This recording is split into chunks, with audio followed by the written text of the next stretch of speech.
Welcome, here I've got Huawei Mate 10 Pro and let me show you how to turn on and off camera watermark at this device.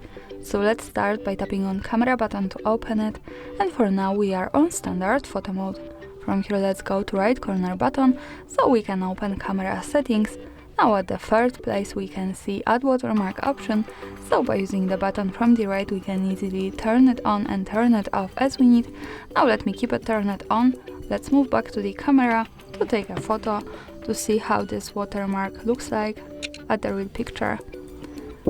Now to see my photo, let's move to left to the button that follows us straight to the gallery, and this is my picture with watermark in the left corner at the bottom. We can of course get closer to it here, so we have Huawei Mate 10 Pro, new Leica dual camera, and of course when we don't need it we have to move back to camera, then to right corner settings, tap to add watermark option to turn it off. So for now when we take another picture the watermark should be not visible at it. And that's all, thanks for watching, subscribe our channel and leave the thumbs up.